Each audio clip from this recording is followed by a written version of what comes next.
Assalamualaikum warahmatullahi wabarakatuh. Misteri jeritan dari lubang batu gantung. Selamat mendengarkan.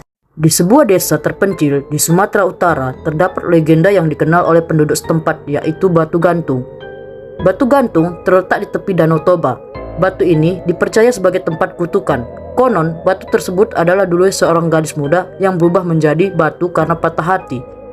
Namun, banyak yang percaya bahwa arwah gadis itu tidak pernah benar-benar pergi. Malam itu, Alif, seorang pendaki yang baru tiba dari Medan, memutuskan untuk berkemah sendirian di dekat batu gantung. Ia mendengar kisah-kisah seram dari penduduk desa, tapi ia tidak pernah percaya tahayul. Dengan berbekal senter dan tenda, Alif memulai pendakiannya menuju tebing tempat batu gantung berada. Ketika malam tiba, udara sekitar Danau Toba menjadi lebih dingin dari biasanya. Suara angin yang menderu terdengar seperti bisikan. Alif mendirikan tenda tepat di bawah batu gantung, menghadap ke arah Danau Toba yang gelap. Sesaat sebelum tidur, Alif mendengar suara langkah kaki. Ia membuka tendanya dan menyorotkan senter ke sekitar, namun tidak ada apapun. Merasa tenang, Alif mencoba tidur lagi. Namun, suara itu muncul lagi. Kali ini lebih jelas, seolah-olah ada seseorang yang mengelilingi tendanya. Alif berdiri dengan waspada dan keluar dari tenda. Angin malam terasa menggigit dan suasana di sekitarnya semakin mencekam. Alif menyorotkan senternya ke arah batu gantung. Untuk sesaat dia yakin dia melihat bayangan samar seorang wanita berdiri di atas batu. Gaunnya melambai, tertiup angin. Tidak mungkin, gumam Alif, mencoba meyakinkan diri bahwa itu hanya efek bayangan. Namun, langkah-langkah itu semakin mendekat, dan kali ini disertai suara pelan. Suara isakan seorang wanita. Alif merasakan bulu kuduknya berdiri.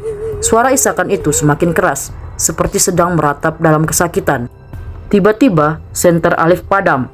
Gelap, tidak ada cahaya. Hanya suara isakan itu yang terus terdengar semakin dekat. Alif merogoh sakunya, mencari korek api. Dalam kepanikannya, dia mendengar sesuatu yang berbisik di telinganya. Kenapa kau di sini? Alif membeku. Suara itu datang dari belakangnya, sangat dekat, seolah ada seseorang yang berdiri tepat di belakangnya. Namun, ketika dia berbalik, tidak ada siapapun. Tangan gemetar, Alif menyalakan korek api, dan pada saat itu, dia melihat wajah pucat seorang wanita tepat di depannya. Wajah itu tersenyum dengan mata yang tidak memancarkan kehidupan. Alif terjatuh ke tanah.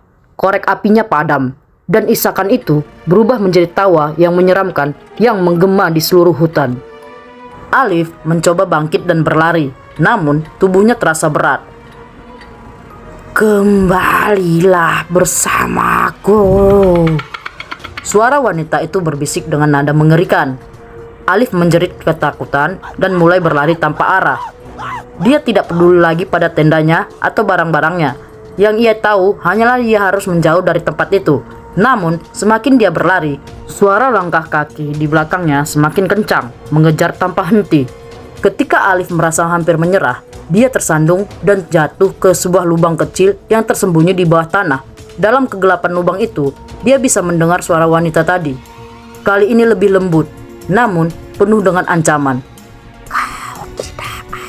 Bisa lari, tidak ada yang pernah bisa pergi dari sini.